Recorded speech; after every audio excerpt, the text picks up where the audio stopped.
Do you ever lay in bed at night replaying a moment with your kids like it was game film? Maybe it was something you said too harshly, a promise you forgot, a moment you've rushed through because you were tired, stressed, distracted, or just being a human. Yeah, me too. And I think every dad carries stuff like that around more than we like to admit. So let's talk about that.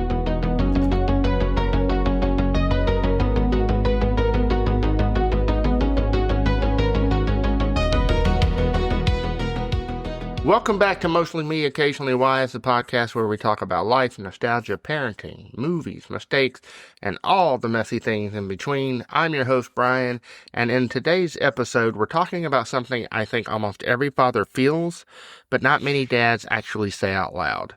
Dad guilt. Not the fake social media version where everybody acts perfect online. I mean the real stuff, the quiet stuff, the moments you replay in your head long after everyone else has forgotten them. And honestly, this episode isn't about pretending dads have all the answers. It's about admitting maybe we don't, and maybe that's okay. So let's get into Dad Life Debrief and talk about my week.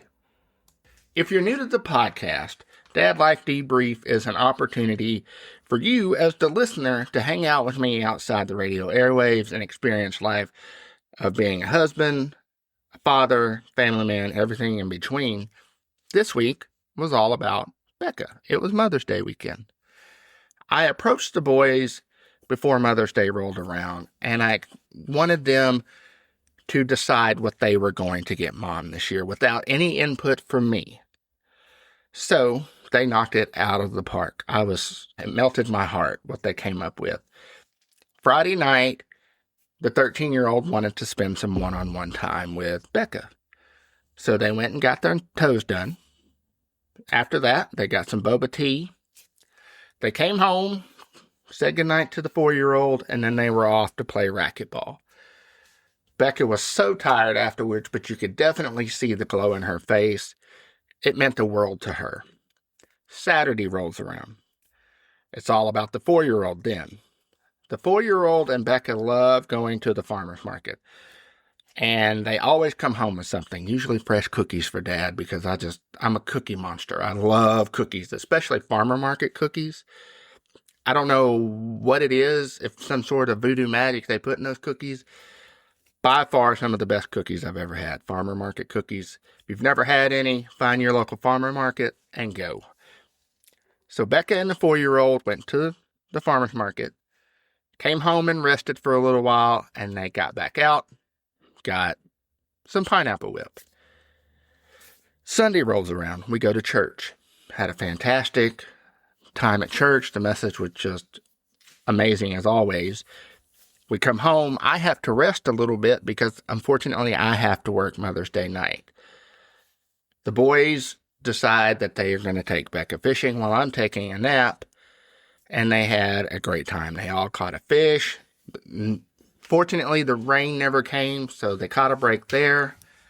When they came home, I woke up and we took Becca out to her favorite place here locally to eat. It was just such an amazing weekend, and I was so glad that we were able to celebrate Becca because she deserves the world for what she does, for the kids and I. We had something funny last night happen. And if you have boys, I'm sure you've experienced this too in some way, shape, or form. The 4-year-old loves bubble baths. And when he doesn't have bubbles in his bath, he's usually pretty upset. But I ran to the store yesterday because I knew we were out, found some bubbles, told him it was bath time, surprised him with the bubble bath. So we're at the point with him, we're trying to give him a little more privacy when he takes baths. Don't get me wrong, we check on him every 2 to 3 minutes, or we yell his name and he responds back just to let us know he's doing okay. I'm eating dinner in the dining room with Becca and the 13-year-old, and the 4-year-old taking a bath in our bathtub. And he yells for me to come look at something. So I get up and go in there. And when I walk in there, he has somehow stacked bubbles upon bubbles around his penis area. And he's, has his hands on his head, and he's like, "Daddy, look at my penis." And I'm like, that's great, bud. You got a bubble penis. That's amazing. And he's like, I know, and it's so big. My penis is so big. I have a smile on my face at this point. I'm like, you're right, bud.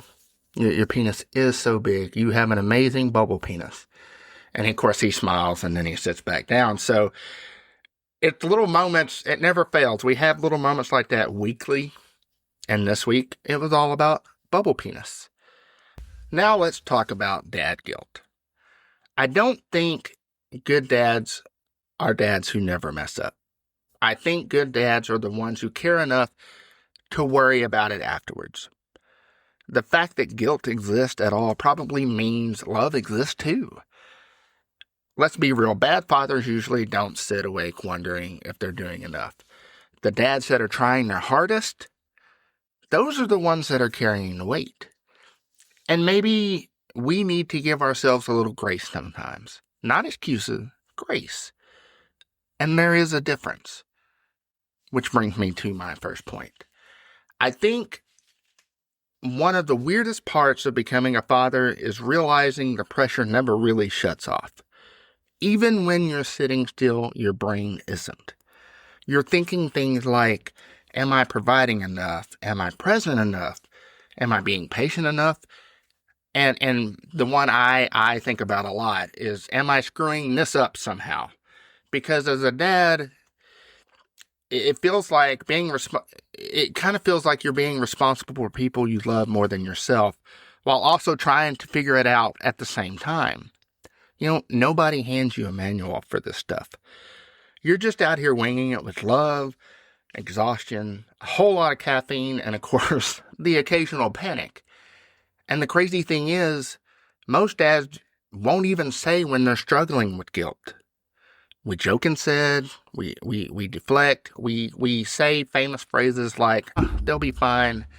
Meanwhile, we're mentally replaying something dumb that we said 14 years ago, it seems like.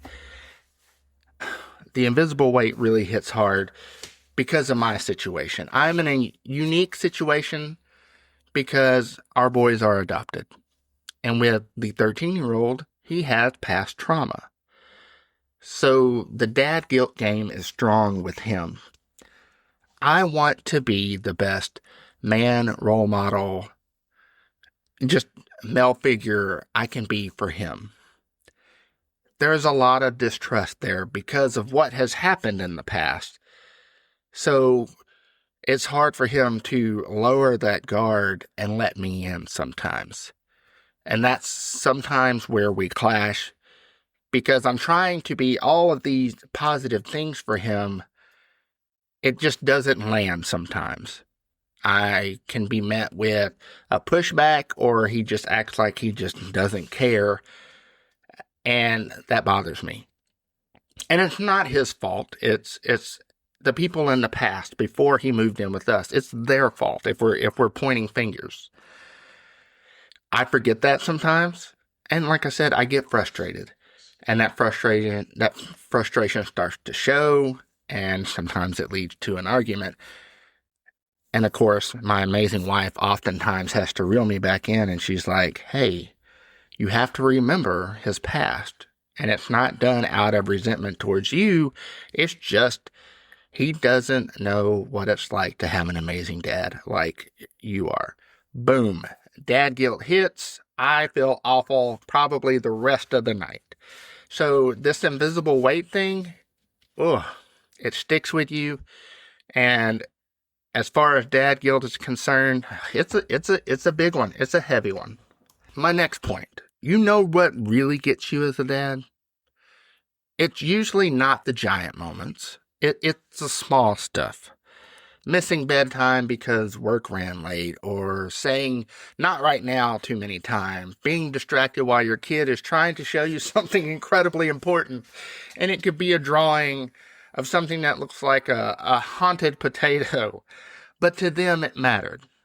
And sometimes the guilt comes from realizing your kids are growing in real time while you're just surviving adulthood. This part hits so hard. Because one day they want you to watch every cartwheel. They want you to see all the drawings. They want you to witness all these things that may not be important to you, but it is to them. And then suddenly they don't ask anymore. And you wish you had those moments back. And when that happens, the thought alone could wreck any grown man and bring him down to his knees. There's a phrase I heard growing up, and it goes like, oftentimes when you think about memories, you tend to lean towards more of the negative ones versus the positive ones. And with dad guilt, that's true. It's an honest statement. And it's one of the biggest realizations I had as a father. There are moments I still feel guilty about. And the funny thing about it is my kids probably don't even remember any of the things I'm feeling guilty about.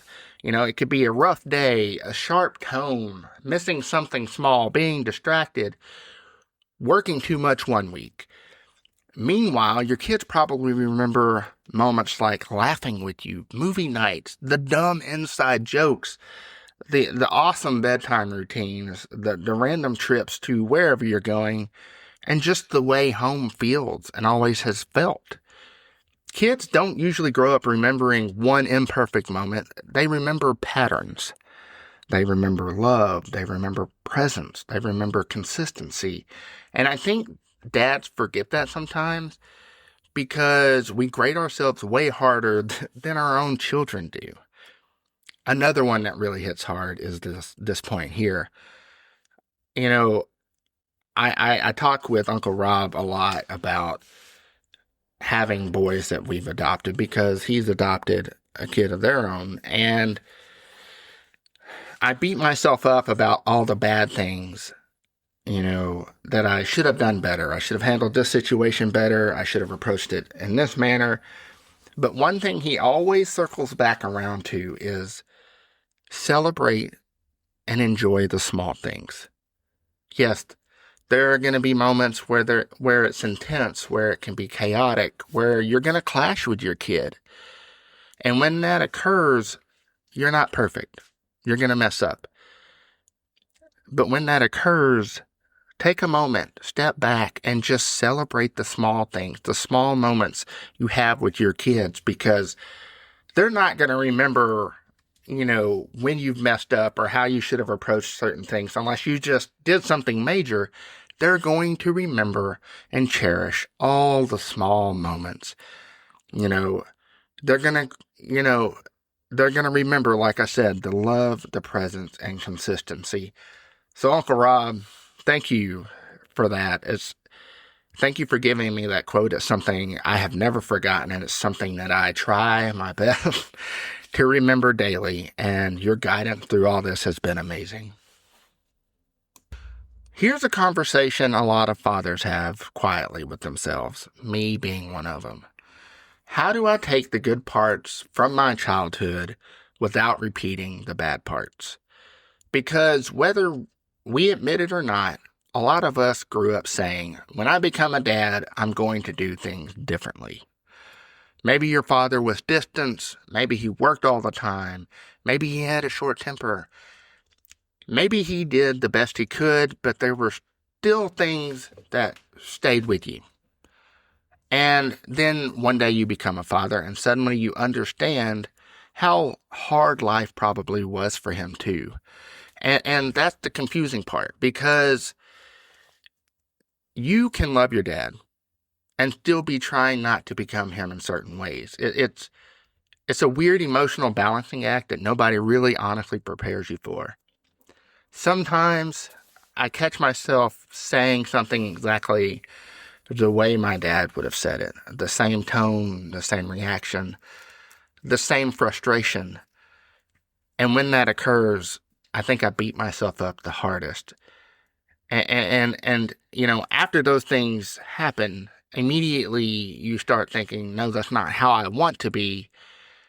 And reacting like your dad, that guilt hits differently because it feels it feels deeper than just a bad parenting moment. It feels generational almost, like you're fighting patterns you inherited, And I think a lot of dads carry that silently. I really do. Trying to give their kids a softer childhood than the ones they had, trying to be more emotionally available, trying to be more patient, trying to break cycles while still learning how to parent in real time. And honestly, it's exhausting sometimes because nobody teaches you how to heal old wounds while also raising children. You're figuring out both at once. But I think there's something important in even trying. The effort matters. The awareness matters. Because maybe breaking generational patterns, it doesn't happen perfectly. Maybe it happens in small moments. The apology your father never gave. The hug, your father never offered. The patience you choose even when you're overwhelmed. That stuff matters to the kids. And maybe being a better father doesn't mean becoming a perfect man, but maybe it means becoming more of an intentional one. I struggle with everything we've talked about in this episode, especially the one about not trying to be like my father. My father and I'm going to be honest, we didn't have a relationship. It was very verbally abusive. It was very physically abusive. And I struggled with that until I was in my 30s and I finally got help. One promise I made to myself when my daughter was born in 2007 was that I was never going to react the way my dad reacted to things. And there are moments that I do. I've never touched my kids violently. I'm never going to do that. But from the verbal standpoint, I raise my voice. I tend to yell. I'm an emotional person, highly over-emotional a lot of times. So I catch myself raising my voice and yelling. And I hate that because I grew up in a home where there was a lot of yelling daily. And when I do it now, I'm breaking a promise to myself. And I'm also affecting my kids and teaching them how not to react in situations. And it's a daily struggle. I'm not perfect, and it's something that's going to take time. And if you're listening to this and you've been carrying guilt as a parent, I want to say this. Your kids do not need perfection. They need you. They need your time, your effort, your love, your consistency, your presence. The little moments matter more than we think they do. And honestly, half the time your kids probably think you're doing a way better job than you believe you are. So maybe tonight, instead of replaying every mistake, remember the good ones. Celebrate the small things because they count probably more than the bad ones ever did. Thank you for hanging out with me on another episode of Mostly Me, Occasionally Wise. If this episode hit home for you, share it with another dad who might need to hear it. You can follow the show, leave a review, and connect with us on the Mostly Me, Occasionally Wise Facebook page. You can also reach out anytime at mostlymecontact@gmail.com. And remember, none of us really know what we're doing. We're just trying to love our people the best way we can. Stay mostly you, occasionally wise.